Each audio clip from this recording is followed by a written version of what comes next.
I came across a YouTube video of an hour long about Sushumna Kriya Yoga. I wasn't sure if I was going to be able to get through the entire video, but I decided to play it anyways.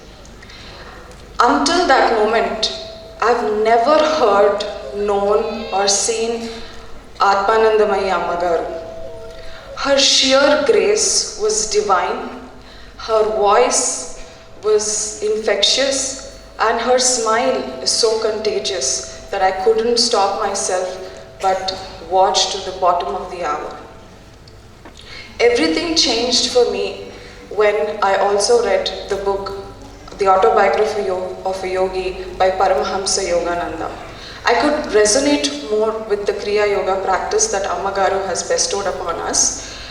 Once I registered with the Self-Realization Fellowship in Los Angeles, and I used to get these lessons every 2 weeks, and I understood the real essence of spirituality and how we ought to grow in leaps and bounds in terms of your mind, body, and soul.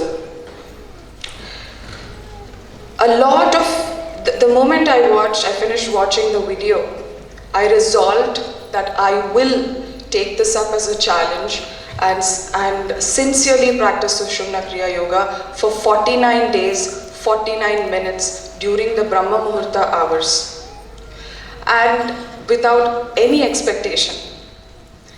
The moment I started, there was a lot of inner processing that has happened, and the experiences, they're not out of this world or anything. I just had to face my emotions deeper. It was very difficult. I had to face my emotions head on. Slowly and slowly, the pain, the suffering, the emotional release began to happen.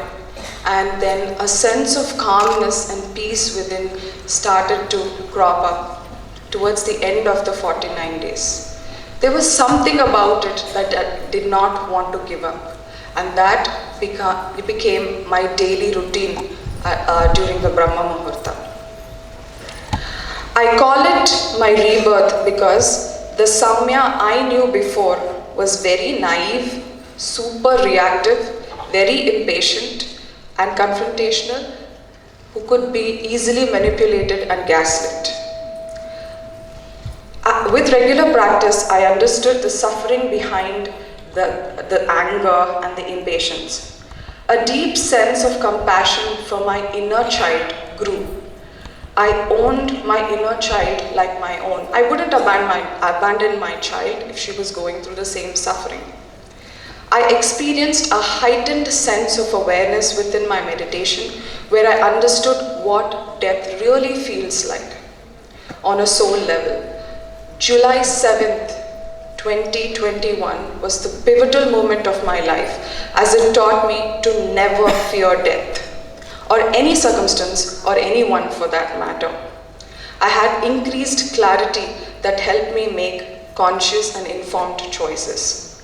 It helped me transmute bitterness that I had with people into acceptance and forgiveness. I understood that everyone plays a role of a teacher, a guru, in our lives. So I began to be extremely thankful to all the people for coming and leaving my life at the perfect time for me to grow. There just couldn't have been a better way.